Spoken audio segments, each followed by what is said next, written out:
Hi, today we're going to talk a little bit about balance, and we're going to take you through some balance exercises. Now, balance is probably one of the most important skills we could use in training. Probably one of the most important skills we need in our lives, but it's also the one skill that we don't train. And it becomes even more important as we get older. So let's start training balance at an early age and maintain it into our golden years. With me is Rachel. Rachel's going to take us through a progression of balance training exercises, and the point is to find that level or that intensity that you feel challenged, and then take yourself from that point onward. So what Rachel's going to do, she's going to show us the different foot positions. First position she's going to show is just what we call the feet in hip width stance. Now from there we can progress. Rachel's going to just simply take a step forward. So we can call that a staggered position or just a step position. We can get a little bit more challenging here by going into what we call a split position. And again, if that's not enough, Rachel's going to go heel to toe. And then ultimately where I'd like her to go is standing on a single leg.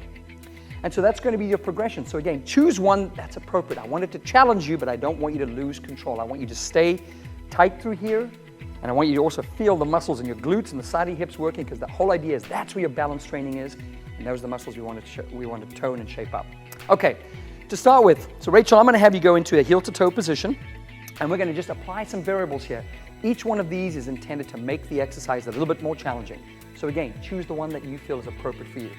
Rachel, we're going to start by taking our hands overhead. Now again, it may not be much of a challenge. That's fine. Let's drop one arm out to the side. Now what I would like you to do, Rachel, is lean that way. And again, try and keep yourself really tight through here and just lean your trunk. And we can take it to the side, but we can also bring her around to the front. So let's bring that arm to the front, and she can lean forward, she can lean backwards, she can even rotate around. So you got your choices. Now again, if you don't feel like that's enough of a challenge, let's raise the bar here. Rachel, go ahead and put a finger just about 10 inches in front of your face. And what I want you to do is simply let the finger drift upwards, but follow it with your eyes. Don't move your head. So we're going to move your hand around. What we're doing is really confusing the eyes, because that's really where your balance is centered. So by doing this, we're kind of throwing off your balance centers.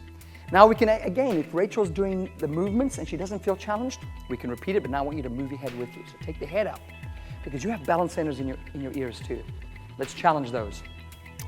Still not enough? You're going to repeat those movements with your eyes closed. So let's go ahead and do it now. Repeat with your eyes closed. And the whole time Rachel's doing this, she's thinking, control. Tight through her core, tight through her glutes. This is really the area of the body we're trying to stabilize. So really focus on that. Remember, we want quality of movement. How long should she do this for? Again, maybe just 10 repetitions. Take a set, mix up the feet, change the different positions. I want you to get a workout where you feel, yep, there's some muscle activation taking place there. Now, let's ramp it up one more step. Rachel, we're going to go into one leg. So we're going to stand up on one foot, and we're just going to start mimicking what we do when we walk. Rachel's just going to swing her leg forward, swing that leg back, and then she's going to let the arm naturally swing. And you notice that as the leg swings forward, the arm swings back. And so right now we're starting to mimic what you do every time you take a step and you're walking. And so this is not a challenge for most of us. We can add a little bit more of an exercise intensity to this. I'm going to have Rachel reach down towards the floor and really reach back up here. So again, we're making it more dynamic. Reaching down, reaching up, and the cues that I'm looking for: her foot stays flat, her knee is staying aligned over that second toe, her trunk is nice and stable. You notice she's not shaking, she's keeping everything in control. She's working the muscles through her core as well as the muscles through her hips. You notice as she drops back, she throws her butt backwards. That's really promoting a good, effective squat movement. So now we're moving in the forwards-backwards plane. Let's take it up one more notch. Rachel, we're going to move out to the side now. You're going to take your leg out to the side like this and move it across the body. All right, beautiful. Just doing that motion right there. You notice her legs and her arms are moving in a left to right motion. We can now add a little element to this. We're going to have Rachel, as the leg goes out, we're going to have you drop into a little bit of a squat. So you're going to drop down into a squat position and come on up. Perfect. Again, looking for that alignment. The foot is on the floor, her butt goes backwards. She's trying to keep that knee nicely aligned over that middle of the foot, and her trunk is nice and stable. And then we can move into the third plane. The third plane will be where Rachel's actually going to take her leg across the front of her body and then around the back.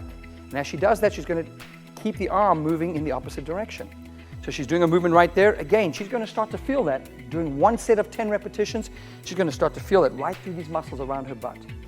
And again, we can challenge this a little further by having her drop into a bit of a squat position and coming back out of it. Beautiful.